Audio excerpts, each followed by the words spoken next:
അപ്പോൾ വേറൊരു വ്യക്തിക്ക് വേണ്ടി അവൻ ചെന്നിട്ട് പറയുകയാണ്, സ്നേഹിത എനിക്ക് എന്ത് ചെയ്യണം, ഒരു 3 അപ്പം വായ്പ തരണം.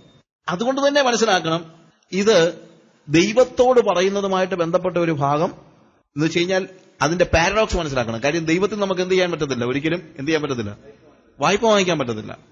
സോ ഈ ഉപമയിൽ ഒറ്റ കാര്യം മാത്രമേ, അതായത് ഈ ഉപമയിൽ സമാനതകളല്ല, പാരഡോക്സ് ആണ് ഇവിടെ എംഫസൈസ് ചെയ്യുന്നത് എന്നുള്ളതാണ് ഞാൻ പറഞ്ഞത്. ഒന്ന്, അവൻ ചോദിക്കുന്നത് വേറൊരു അവന്റെ സഹോദരന് വേണ്ടിയാണ്. 2, അവൻ ദൈവത്തിന്റെ സന്നിധിയിൽ എന്താണ് ചെന്ന് ചോദിക്കുന്നത്, അല്ലെങ്കിൽ അവൻ അവന്റെ കൂട്ടുകാരന്റെ അടുത്ത് ചെന്ന് എന്താ ചോദിക്കുന്നത്, എനിക്ക് 3 അപ്പം വായ്പ തരണം. അവൻ കൂട്ടുകാരൻ എന്താ പറയുന്നു, എന്നെ കൊണ്ടൊന്നും പറ്റത്തൊന്നുമില്ല, നീ എന്നെ ചുമ്മാ വെറുതെ ബുദ്ധിമുട്ടിക്കുക, എന്തോ കൂട്ടുകാരൻ വന്ന് അവനോട് വിശന്ന് കിടക്കാൻ പറ. പക്ഷെ ഇതൊന്നും ആര് ചെയ്യത്തില്ല, ഒരിക്കലും ദൈവം ചെയ്യത്തില്ല. അതുകൊണ്ടാണ് ഇതൊരു ഉപമ എന്നല്ല നമ്മൾ മനസ്സിലാക്കേണ്ടത്. എന്താ, ഒരു പാരഡോക്സ് ആണ്. അതായത് ഇതങ്ങനെയാണെങ്കിൽ, നിന്റെ സ്നേഹിതനോട് ചോദിച്ചാൽ ഇങ്ങനെയാണെങ്കിൽ, ദൈവത്തിന്റെ സന്നിധി ചെന്നാൽ നീ അങ്ങനെ വിഷമിക്കേണ്ട കാര്യമില്ല എന്ന് പറയാൻ വേണ്ടിയാണ് ഈ ഭാഗം ഉപയോഗിച്ചിരിക്കുന്നത്. 18-ാം അധ്യായത്തിലും ഇതേപോലെ തന്നെയാണ് കാര്യങ്ങൾ വരുന്നത്. ഇവിടെ മടുക്കാതെ നമ്മളത് ചോദിക്കുന്നു. എന്നാൽ ദൈവത്തിന്റെ സന്നിധിയില് മടുപ്പുണ്ടാകാൻ പാടില്ല. പക്ഷെ അവനെ ബുദ്ധിമുട്ടിക്കുന്നത് കൊണ്ടല്ല, അല്ലാതെ തന്നെ നിനക്ക് കാര്യങ്ങളെ നിർവഹിച്ചു തരുവാൻ ദൈവം വിശ്വസ്തനാണ്. ഹോളി സ്പിരിറ്റിന് വേണ്ടി പ്രാർത്ഥിക്കുന്ന കാര്യത്തെക്കുറിച്ച് പറയുമ്പോൾ നമുക്ക് ഒരുപക്ഷെ നമുക്ക് വീണ്ടും അതിനെക്കുറിച്ച് കുറച്ചുകൂടെ കൃത്യതയോടെ പഠിക്കാനായിട്ട് സമയം കിട്ടുമെന്ന് ഞാൻ ചിന്തിക്കുന്നു. ഇനി 18-ാം അധ്യായത്തിന്റെ ഭാഗത്തിൽ നമ്മളത് വായിക്കുമ്പോഴത്തേക്ക് ലൂക്കോസിന്റെ സുവിശേഷം 18-ാം അധ്യായം 1 മുതൽ 8 വരെയുള്ള മടുത്തു പോകാതെ എപ്പോഴും പ്രാർത്ഥിക്കണം എന്നുള്ളതിന് അവൻ അവരോട് ഒരു ഉപമ പറഞ്ഞത്, ദൈവത്തെ ഭയവും മനുഷ്യനെ ശങ്കയുമില്ലാത്ത ഒരു ന്യായാധിപൻ ഒരു പട്ടണത്തിലുണ്ടായിരുന്നു. ആ പട്ടണത്തിൽ ഒരു വിധവയുണ്ടായിരുന്നു. അവൾ അവന്റെ അടുക്കൽ ചെന്ന് എന്റെ പ്രതിയോഗിയോട് പ്രതിക്രിയ നടത്തി രക്ഷിക്കണമേ എന്ന് പറഞ്ഞു. അവന് കുറെ കാലത്തേക്ക് മനസ്സിലായിരുന്നു. പിന്നെ അവൻ, എനിക്ക് ദൈവത്തെ ഭയവും മനുഷ്യനെ ശങ്കയുമില്ല, എങ്കിലും വിധവ എന്നെ അസഹ്യപ്പെടുത്തുന്നത് കൊണ്ട് ഞാൻ അവളെ പ്രതിക്രിയ നടത്തി രക്ഷിക്കും, അല്ലെങ്കിൽ അവൾ ഒടുവിൽ വന്ന് എന്റെ മുഖത്തടിക്കും എന്ന് ഉള്ളുകൊണ്ട് പറഞ്ഞു. അനീതിയുള്ള ന്യായാധിപൻ പറയുന്നത് കേൾപ്പീൻ. ദൈവമോ രാപ്പകൽ തന്നോട് നിലവിളിക്കുന്ന തന്റെ വൃതന്മാരുടെ കാര്യത്തിൽ ദീർഘക്ഷമയുള്ളവനായാലും അവരെ പ്രതിക്രിയ നടത്തി രക്ഷിക്കയില്ലയോ? വേഗത്തിൽ അവരെ പ്രതിക്രിയ നടത്തി രക്ഷിക്കും എന്ന് ഞാൻ നിങ്ങളോട് പറയുന്നു. നോക്കുക, അവിടെയും പറയുന്നത് ദൈവം ഒരിക്കലും എന്ത് ചെയ്യത്തില്ല, ചെയ്തു കൊടുത്തേക്ക, ഇല്ലെങ്കിൽ അവൾ എന്റെ മുഖത്തടിക്കുമെന്ന് പറഞ്ഞ് ദൈവം ഒരിക്കലെങ്കിലും ചെയ്യുമോ? ഇല്ല. അവിടെ പറയുന്നത്, നിങ്ങളുടെ ഇടയിൽ ഒരു ന്യായാധിപതിയുടെ അടുത്ത് അവൻ അനീതിയുള്ളവനാണെങ്കിൽ തന്നെ ചെന്ന് കാര്യങ്ങൾ പറഞ്ഞാൽ മനസ്സുമെടുത്തിട്ടെങ്കിലും അവൻ ചെയ്യുമായിരിക്കും. പക്ഷെ ദൈവത്തിന്റെ അടുത്ത് നിങ്ങൾ അങ്ങനെ ചെന്ന് പറഞ്ഞ് നോക്കിയിരിക്കേണ്ട കാര്യമോ മെനക്കെടുത്തേണ്ട കാര്യമോ ബുദ്ധിമുട്ടിക്കേണ്ട കാര്യമോ ഇല്ല. ദൈവമോ വേഗത്തിൽ. അതിനകത്ത് പറഞ്ഞിരിക്കുന്ന ഒരു കാര്യം, ദൈവം ദീർഘക്ഷമയുള്ളവൻ ആണെങ്കിലും, ശരിക്കും ഇവിടെ ഒരു പേഴ്സിക്യൂഷനുമായിട്ട് റിലേറ്റഡ് ആയിട്ടുള്ള ഒരു ഭാഗമാണ് പറയുന്നത്. അതായത് തന്റെ വൃതന്മാരെ നശിപ്പിക്കുന്നതായ ഒരു സമൂഹം ഉയർന്നു വരുന്നു. ആരും ആയിക്കോട്ടെ, തന്റെ വൃതന്മാരെ, വിശുദ്ധന്മാരായ ആളുകളെ കൊന്നുകളയുന്നതായ ഒരു ഗ്രൂപ്പ് വരുന്നു. അപ്പോൾ ദൈവത്തിന്റെ ഒരു പ്രത്യേകത, അവൻ ദീർഘക്ഷമയുള്ളവനാണ്.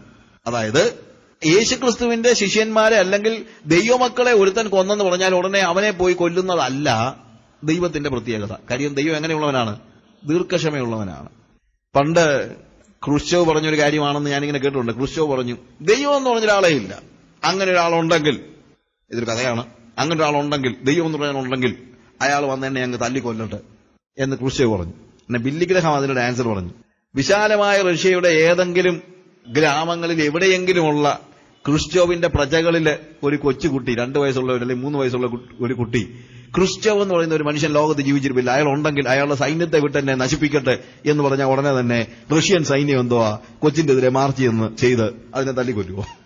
2 വയസ്സുള്ള കൊച്ചു പറഞ്ഞ ഒരു തമാശ എന്ന് മാത്രമേ എടുക്കത്തുള്ളൂ, അല്ലേ?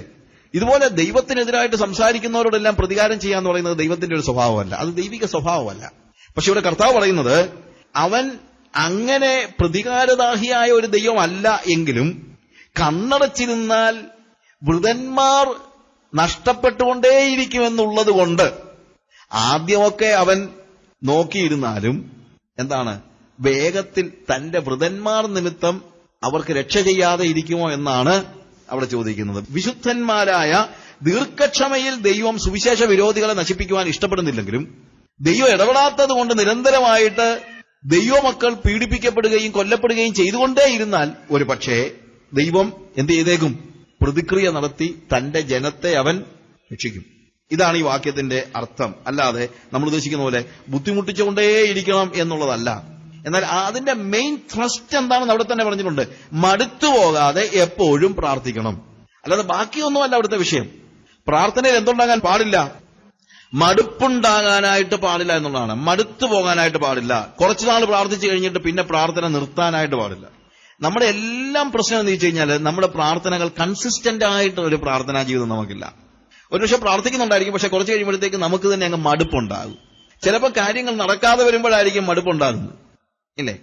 ഞാൻ ഉദാഹരണമായിട്ട് പറയാം. സെക്കരിയ പുരോഹിതൻ കൂറിന്റെ ക്രമപ്രകാരം ഇങ്ങനെ ആരാധന നടത്തിക്കൊണ്ടിരിക്കുന്നതായ സമയത്ത് ദൂതൻ അവന് പ്രത്യക്ഷനായി അവനോട് പറഞ്ഞു, നിന്റെ പ്രാർത്ഥന ദൈവസന്നിധിയിൽ എത്തിയിരിക്കുന്നു, അതിന് ഉത്തരവായിട്ടാണ് വന്നിരിക്കുന്നതെന്ന്. സത്യം പറഞ്ഞാൽ സെക്കരിയാവ് പേടിച്ചു പോയി. സെക്കരിയാവ് പെട്ടെന്ന് ആലോചിച്ചു, ഏത് പ്രാർത്ഥന? കാര്യം എന്നറിയാമോ? ചെറുപ്പത്തിലൊക്കെ പ്രാർത്ഥിച്ചിട്ടുണ്ട്, കർത്താവ് എനിക്കൊരു മോനെ തരണേ, എനിക്കൊരു കുഞ്ഞിനെ തരണം എന്നൊക്കെ പ്രാർത്ഥിച്ചിട്ടുണ്ട്. കുറച്ച് കഴിഞ്ഞപ്പം പുള്ളി ചിന്തിച്ചു, ഇനിയും തരത്തില്ലായിരിക്കും. അങ്ങനെ കുറച്ച് കഴിഞ്ഞപ്പോ പ്രാർത്ഥന നിർത്തി. സെക്കരിയാവിന്റെ പ്രാർത്ഥന നിർത്തിയിട്ട് ഒത്തിരി കാലമായി. കാര്യം എന്തു പറ്റി? പ്രാർത്ഥിച്ചങ്ങ് മടുത്തുപോയി.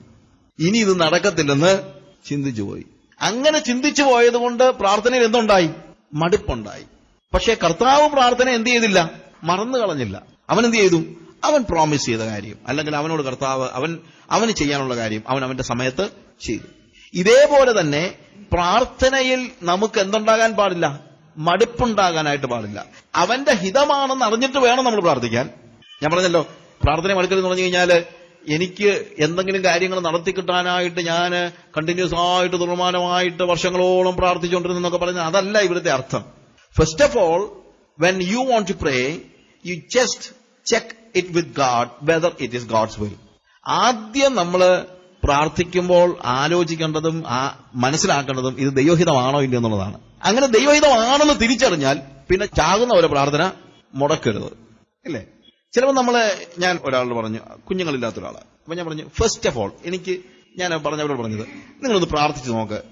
കുഞ്ഞുങ്ങൾ വേണമെന്നുള്ളത് നിങ്ങളെക്കുറിച്ചുള്ള ദൈവോദ്ദേശമാണോ ഇല്ലയോ എന്നുള്ളതൊന്ന് പ്രാർത്ഥിച്ചു നോക്ക്. ഒരു പക്ഷേ ലോകത്തിലെല്ലാവരും കുഞ്ഞുങ്ങളില്ലാത്ത ഒത്തിരി ആൾക്കാരുണ്ട്, അല്ലേ? കുഞ്ഞുങ്ങൾ തീർച്ചയായിട്ടും അനുഗ്രഹമാണെന്ന് ഞാൻ പറയുന്നില്ല. പക്ഷെ ചില ആളുകളെ കുറിച്ച് ദൈവം കുഞ്ഞുങ്ങളില്ലാതെ അവർ വളരാനും ആഗ്രഹിക്കുന്നുണ്ടായിരിക്കും. ഒരു പക്ഷെ അവർ വേറെ കുഞ്ഞുങ്ങളെ വളർത്താനായിരിക്കും ദൈവത്തിന്റെ ഉദ്ദേശം, അറിയാൻ പറ്റത്തില്ല. അപ്പൊ അതുകൊണ്ട് ഞാൻ പറഞ്ഞ ഇതാണ്, ഒരു കാര്യത്തിൽ ഉറപ്പുവരുത്തുക. അതായത് കുഞ്ഞുങ്ങൾ നിങ്ങൾക്ക് വേണോ വേണ്ട എന്നുള്ളത് ദൈവത്തിന്റെ ഹിതം എന്താണ്? ദൈവഹിതം നിങ്ങൾക്കൊരു കുഞ്ഞു വേണമെന്നുള്ളതാണെങ്കിൽ, ദൈവഹിതം കുഞ്ഞുങ്ങൾ വേണമെന്നുള്ളതാണെങ്കിൽ പിന്നെ എന്തിനാ വിഷമിക്കേണ്ട കാര്യമൊന്നുമില്ല. കർത്താവേ സ്തോത്രം, ഇതാ എന്റെ ലൈഫെങ്കിൽ നീ ഉദ്ദേശിക്കുന്നത് പോലെ ജീവിക്കാനായിട്ട് ഞാൻ തീരുമാനമെടുക്കുന്നു എന്ന് പറഞ്ഞ് നിങ്ങൾക്ക് വളരെ ഫ്രീ ആയിട്ട് ജീവിക്കാം, വളരെ ഫ്രീ ആയിട്ട് ജീവിക്കാം. അല്ലെങ്കിൽ വാസ്തവത്തിൽ ലോകത്തിലെ ഏറ്റവും വലിയ ദുഃഖത്തിൽ ഒന്നാണ് എന്ത്? കുഞ്ഞുങ്ങളില്ലാത്ത ദുഃഖം എന്ന് പറയുന്നത്. അതുകൊണ്ട് ജീവിതകാലം മൊത്തം ദുഃഖിച്ചേ ഇവർക്ക് ജീവിക്കാൻ പറ്റത്തുള്ളൂ. എന്നാൽ ദൈവം അല്ല, നിനക്ക് ഞാനൊരു കുഞ്ഞിനെ തരുമെന്ന്, അതാണ് ഹിതം എന്ന് പ്രോമിസ് ചെയ്താൽ 60 വയസ്സായാലും പ്രാർത്ഥന നിർത്തരുത്. ഞാൻ പറഞ്ഞ വ്യത്യാസം മനസ്സിലാക്കണം. അതായത് ദൈവഹിതമാണ് എന്ന് ഒരു കാര്യത്തെക്കുറിച്ച് ബോധ്യപ്പെട്ട് കഴിഞ്ഞാൽ പിന്നെന്ത് ചെയ്യാൻ പാടില്ല? പ്രാർത്ഥന നിർത്താൻ പാടില്ല. ദൈവഹിതമാണോ ഇല്ലയോ എന്നുള്ള കാര്യം നമ്മൾ ആദ്യം ഉറപ്പുവരുത്തണം. ദൈവഹിതമാണെങ്കിൽ, ഇത് കുഞ്ഞുങ്ങളുടെ കാര്യം പറയാൻ കാര്യം എന്താണെന്ന് ചോദിച്ചു കഴിഞ്ഞാൽ, പെട്ടെന്ന് മടുത്തു പോകുന്ന പ്രാർത്ഥന കുഞ്ഞുങ്ങൾക്ക് വേണ്ടിയുള്ള പ്രാർത്ഥനയാണ്, ഇല്ലേ? ഇനി അതല്ല, വേറെ എന്ത് കാര്യവും ആയിക്കോട്ടെ, നിങ്ങളുടെ ഏറ്റവും അടുത്ത ഒരു വ്യക്തിയുടെ മാനസാന്തരത്തിന് വേണ്ടിയുള്ള പ്രാർത്ഥന ആയിക്കോട്ടെ, അതല്ലെങ്കിൽ നിങ്ങളുടെ എന്തെങ്കിലും ഒരു സ്പിരിച്വൽ നീഡ് ആയിക്കോട്ടെ, ദൈവഹിതം, നിങ്ങളെക്കുറിച്ചുള്ള ദൈവഹിതം എന്താണെന്ന് തിരിച്ചറിഞ്ഞു കഴിഞ്ഞാൽ അത് നിർവഹിക്കും വരെയും മടുത്തു പോകാതെ നമ്മൾ എന്ത് ചെയ്തുകൊണ്ടിരിക്കണം? പ്രാർത്ഥിച്ചുകൊണ്ടേയിരിക്കണം. അങ്ങനെ പ്രാർത്ഥിച്ചുകൊണ്ടിരിക്കുന്ന എന്തിനാന്ന് ചോദിച്ചു കഴിഞ്ഞാൽ, ദൈവം അത് നിങ്ങൾക്ക് തരുമ്പോൾ അതിനുവേണ്ടി നിങ്ങളെ ഒരുക്കിയെടുക്കുകയാണ് ദൈവം, അല്ലാതെ വേറെ ഒന്നുമില്ല, വേറെ ഒരു കാര്യവുമില്ല. ഒരുപക്ഷെ യോഹന്നാൻ സ്നാപകനെ എലിസബത്തിനും സെക്കറിയാവിനും ലഭിക്കുന്നത് 30 കൊല്ലം മുമ്പായിരുന്നെങ്കിൽ, യേശുക്രിസ്തുവിന്റെ വരവിന്റെ സമയത്ത് അവന് വഴിയൊരുക്കാനായിട്ട് ഈ 60 വയസ്സുള്ള യോഹന്നാനെ കൊണ്ട് പറ്റത്തില്ലായിരുന്നു. ഞാൻ പറഞ്ഞ മനസ്സിലാക്കണം. അപ്പോൾ ദൈവം എല്ലാം ചെയ്യുന്നത് എങ്ങനെയാണ്? അതിന്റെ പെർഫെക്റ്റ് സമയത്താണ്. ഒന്ന് ആലോചിച്ച് നോക്കിയേ, 30 കൊല്ലം മുമ്പ് സെക്കറിയാവ് പ്രാർത്ഥിച്ചു, കർത്താവ് എനിക്കൊരു കുഞ്ഞിനെ തരണേ. സെക്കറിയാവിന്റെ മകനിലൂടെ ദൈവത്തിന് പാത ഒരുക്കാൻ ദൈവം നിയോഗിച്ച മലാഖി പ്രവചനത്തിൽ പ്രവചിച്ച ദൈവത്തിന്റെ ശബ്ദമായി വരേണ്ടുന്നവൻ 30 കൊല്ലം മുമ്പ് വന്നാലത്തെ അനുഭവം എന്തായിരുന്നു? Think about it. അപ്പൊ ഒരു കാര്യം മനസ്സിലാക്കണം, ദൈവത്തിന് ഒരിക്കലും തെറ്റുപറ്റുന്നില്ല. ദൈവത്തിന്റെ വിശുദ്ധത്തെ നമുക്ക് ക്വസ്റ്റ്യൻ ചെയ്യാൻ കഴിയത്തില്ല. പെർഫെക്റ്റ് ആയിട്ട് യേശു കർത്താവിന്റെ വരവിന്റെ സമയത്ത് ഒരു 6 months കൂടുതലായിട്ട്, 6 മാസം വ്യത്യാസം. 30 വയസ്സാകുമ്പോഴാണ് നോർമലി ഇവരൊക്കെ പബ്ലിക്കായിട്ടുള്ള ശുശ്രൂഷയ്ക്ക് വേണ്ടി ഇറങ്ങുന്നത്. യോഹന്നാൻ ശുശ്രൂഷയ്ക്ക് വേണ്ടി ഇറങ്ങി 6 മാസം കഴിഞ്ഞപ്പോൾ യേശു ശുശ്രൂഷയ്ക്ക് വേണ്ടി ഇറങ്ങി. Correct, perfect time. പക്ഷേ സെഖര്യാവ്, എലിസബത്തും അവർ കാത്തിരിക്കേണ്ടിയിരുന്നു, മടുത്തു പോകാതെ പ്രാർത്ഥിക്കേണ്ടിയിരുന്നു. സെഖര്യാവ് മടുത്തുപോയി, കുറ്റമൊന്നുമല്ല. അത് സംഭവിക്കാതിരിക്കേണ്ടതിന് വേണ്ടി കർത്താവ് പറയാണ്, ദൈവത്തിന്റെ ഹിതം, നിങ്ങളെക്കുറിച്ചുള്ള ദൈവത്തിന്റെ ഹിതം എന്താണെന്നറിഞ്ഞാൽ അത് നിർവഹിക്കപ്പെടുമ്പോൾ വരെയും നിങ്ങൾ എന്ത് ചെയ്തുകൊണ്ടേയിരിക്കണം? അതിനുവേണ്ടി മടുത്തു പോകാതെ നിരന്തരം പ്രാർത്ഥിച്ചുകൊണ്ടിരിക്കണം. അത് ദൈവത്തെ ഓർപ്പിക്കാൻ വേണ്ടിയൊന്നുമല്ല, ആ പെർഫെക്റ്റ് ടൈമിന് വേണ്ടി നമ്മൾ ഒരുങ്ങാൻ വേണ്ടിയാണ്, നമുക്ക് മാറ്റം ഉണ്ടാകാൻ വേണ്ടിയാണ്. ദൈവത്തിന്റെ പെർഫെക്റ്റ് പ്ലാനിങ്ങിലെ ഒരു ഭാഗം മാത്രമാണ് നമ്മളെന്നുള്ളത് നമ്മൾ അറിയണം, മനസ്സിലാക്കണം. അങ്ങനെ വരുമ്പോൾ ദൈവം നമുക്ക് പ്രോമിസ് ചെയ്ത കാര്യം ഇന്ന് കിട്ടിയില്ലെന്ന് പറഞ്ഞാൽ നമ്മൾ ഒരിക്കലും പ്രയാസപ്പെടത്തില്ല, നാളെ കിട്ടിയില്ലെന്ന് പറഞ്ഞ് നമ്മൾ പ്രയാസപ്പെടത്തില്ല. കാര്യം ടൈമിംഗ് ആരുടെ കയ്യിലായിരിക്കുന്നത്? ദൈവത്തിന്റെ കയ്യിലാണ്. ദൈവത്തിന്റെ പെർഫെക്റ്റ് പ്ലാനിൽ നമ്മൾ അതിന്റെ പിന്നിൽ പ്രവർത്തിക്കുക മാത്രമാണെന്നുള്ള തിരിച്ചറിവ് നമുക്കുണ്ടാകാൻ ഇടയായിത്തീരും. നമുക്കൊരു നിമിഷം നമ്മൾ കണ്ണുകളെ അടയ്ക്കാം. Hallelujah, thank you Jesus. കർത്താവേ, ഞങ്ങൾ എങ്ങനെ പ്രാർത്ഥിക്കണം എന്ന വിഷയത്തെക്കുറിച്ച് ഞങ്ങളെ നീ പഠിപ്പിച്ചുകൊണ്ടിരിക്കുന്ന നിന്റെ കൃപയ്ക്കായി ഞങ്ങൾ നിനക്ക് സ്തോത്രം ചെയ്യുന്നു. കർത്താവേ, നിന്റെ സാന്നിധ്യത്തിന്റെ നിറവിൽ പ്രവേശിച്ച് നിന്നെ അറിഞ്ഞുകൊണ്ട് നിന്റെ ഇഷ്ടപ്രകാരം പ്രാർത്ഥിക്കുവാൻ നീ ഞങ്ങളെ പഠിപ്പിക്കണമേ. കർത്താവേ, നിന്റെ ഇഷ്ടം അത് ഞങ്ങളുടെ ഇഷ്ടത്തോട് കോൺഫ്ലിക്റ്റ് ഉണ്ടെങ്കിൽ കർത്താവെ, ഞങ്ങളുടെ ഇഷ്ടമല്ല, നിന്റെ ഇഷ്ടം തന്നെ നിർവഹിക്കപ്പെടുവാനുള്ള പൂർണ്ണമായ ആ സമർപ്പണം ഞങ്ങൾ നടത്തുന്നു. കർത്താവെ, ഹനനയ മിസലസറയ പറഞ്ഞതുപോലെ ഞങ്ങളെ നിന്റെ കയ്യിൽ നിന്ന്, രാജാവിന്റെ കയ്യിൽ നിന്ന് വിടുവിക്കുവാൻ ദൈവത്തിന് കഴിയും. ഇനി അഥവാ അവനത് ചെയ്തില്ലെങ്കിലും ഞങ്ങൾ നീ നിർത്തിയിരിക്കുന്ന വിഗ്രഹത്തെ നമസ്കരിക്കുകയില്ല. ഞങ്ങളല്ല തീരുമാനിക്കുന്നത്, ഞങ്ങളുടെ ഫ്യൂച്ചർ ഞങ്ങളല്ല തീരുമാനിക്കുന്നത്, ഞങ്ങളുടെ ഡെസ്റ്റിനി ഞങ്ങളുടെ കയ്യിലല്ല. ഞങ്ങൾക്ക് അതിനെക്കുറിച്ച് വേവലാതിയുമില്ല. തന്നെ മരണത്തിൽ നിന്ന് വീണ്ടെടുക്കുവാൻ കഴിവുള്ളവനോട് ഉറച്ച നിലവിളിയോടെ യേശു അപേക്ഷ കഴിച്ചുവെങ്കിലും ദൈവം പറഞ്ഞു, അല്ല, എന്റെ ഇഷ്ടം അതല്ല, എന്റെ ഇഷ്ടം നീ മരിക്കാന്നുള്ളതാണ് എന്ന് പറഞ്ഞപ്പോൾ യെസ് ലോർഡ് എന്ന് പറയാൻ യേശുവിന് കഴിഞ്ഞല്ലോ. അതുപോലെ കർത്താവെ, ഞങ്ങളുടെ ജീവിതത്തിൽ ഞങ്ങളുടെ എല്ലാ പ്രതീക്ഷകൾക്കും അപ്പുറത്താണ് നിന്റെ ഹിതമെങ്കിൽ അതിനുവേണ്ടി യെസ് ലോർഡ് എന്ന് പറയാൻ നീ ഞങ്ങളെ പഠിപ്പിക്കണമേ. അത് ഒരുപക്ഷെ പ്രയാസകരമായിരിക്കും, ദുഃഖകരമായിരിക്കും. എന്നാൽ ഞങ്ങളെ ശക്തീകരിക്കുവാൻ നീ സ്വർഗത്തിൽ നിന്ന് ഞങ്ങൾക്കൊരു ദൂതനെ അയച്ചു തരുമെന്ന് നിന്റെ വചനത്തിലൂടെ ഞങ്ങൾക്ക് മനസ്സിലാക്കി തന്നതിന്റെ കൃപയ്ക്കായി സ്തോത്രം ചെയ്യുന്നു. നിന്റെ ഹിതം നിർവഹിക്കുവാൻ ഞങ്ങൾക്ക് ശക്തിയില്ലാതെ വരുമ്പോൾ ഞങ്ങളെ ശക്തീകരിക്കേണ്ടതിന് ഞങ്ങൾക്ക് അഭൗമികമായ നിലയിൽ തന്നെ ഇടപെടുന്ന നിന്റെ ആ അതിഭൗതിക കൃപയ്ക്കായി, മഹനീയ കൃപയ്ക്കായി ഹല്ലേലൂയ, ഞങ്ങൾ നിനക്ക് നന്ദി പറയുന്നു. ഞങ്ങൾ നിനക്ക് സ്തോത്രം കരയറ്റുന്നു. കർത്താവേ, ഞങ്ങൾ നഷ്ടപ്പെട്ടു പോകുവാനല്ല, ഞങ്ങളുടെ വിശ്വാസം നഷ്ടപ്പെട്ടു പോകുവാനല്ല, ഞങ്ങൾ മടുത്തു പോകുവാനല്ല, നിന്റെ ഇഷ്ടത്തിന് വേണ്ടി കാത്തിരിക്കുവാനും കർത്താവെ അത് തന്നെ ഞങ്ങൾ നിർവഹിക്കപ്പെടുവാനും അതിനുവേണ്ടി ഞങ്ങളെ ഏൽപ്പിച്ചു തരുവാൻ ഞങ്ങളെ പഠിപ്പിക്കണമേ. കർത്താവേ, നിന്റെ ഇഷ്ടം അനുസരിച്ച് പ്രാർത്ഥിച്ചാൽ അത് നടക്കുമെന്ന് ഞങ്ങൾക്കറിയാം. പക്ഷേ അതിലപ്പുറത്ത് ഞങ്ങളുടെ ഇഷ്ടം നിന്റെ ഇഷ്ടം തന്നെ ആയിത്തീരുന്ന രീതിയിൽ നിന്നിൽ ചേർന്ന് വസിക്കുവാനും നിന്റെ വചനം ഞങ്ങളിൽ വസിക്കുവാനും ഇടയാക്കണമേ. കർത്താവ്, നിന്റെ വചനം നിന്റെ ഹൃദയത്തിന്റെ ബഹിർസ്ഫുരണമായിരിക്കുന്നുവല്ലോ. നിന്റെ വചനം ആത്മാവും ജീവനുമാകുന്നുവല്ലോ. അതിനെ പലപ്പോഴും ഞങ്ങൾ അക്ഷരമാക്കി നശിപ്പിച്ചു കളഞ്ഞിട്ടുണ്ട്. ഞങ്ങളോട് ക്ഷമിക്കണമേ കർത്താവേ. ഇല്ല, ഇന്ന് കർത്താവേ, നിന്റെ വചനം ഞങ്ങൾക്ക് ആത്മാവായി തീരുവാനും ജീവനായി തീരുവാനും നീ ഞങ്ങളെ സഹായിക്കണമേ കർത്താവേ. ഇന്ന് രാത്രി ഞങ്ങളത് ജീവിപ്പിക്കുന്നത് തിരിച്ചറിയുവാൻ കൊണ്ട് ഞങ്ങളെ പഠിപ്പിക്കണമേ കർത്താവേ. മനുഷ്യനപ്പം കൊണ്ട് മാത്രമല്ല, ദൈവത്തിന്റെ വായിൽ നിന്ന് വരുന്ന എല്ലാ വചനങ്ങളും കൊണ്ട് ജീവിക്കുന്നു എന്നുള്ള നിന്റെ വാക്കുകളെ ഞങ്ങൾ ഒരിക്കലൂടെ ഓർക്കുന്ന കർത്താവേ. Let thy word enlivens us a God.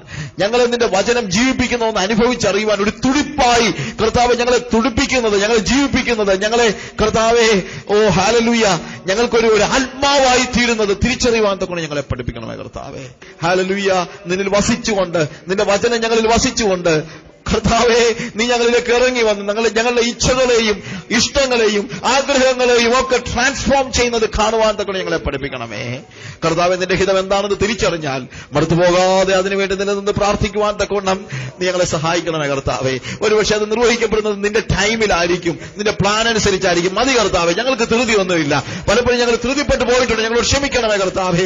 ഇന്ന് രാത്രി ഞങ്ങൾ പറയുന്നു, ഇല്ല കർത്താവേ, ഞങ്ങൾ കാത്തിരിക്കും. നിന്റെ സമയത്തിനായിട്ട് ഞങ്ങൾ കാത്തിരിക്കും. നിന്റെ സമയത്തിനായിട്ട് ഞങ്ങൾ കാത്തിരിക്കും. നിന്റെ സമയത്തിനായിട്ട് ഞങ്ങൾ കാത്തിരിക്കും കർത്താവേ. നിന്റെ വിഷ്ടം ഞങ്ങൾ അംഗീകരിക്കുന്നു കർത്താവേ. അവിടുത്തെ കൃപകൾക്കായി സ്തോത്രം, യേശുവിന്റെ നാമത്തിൽ തന്നെ.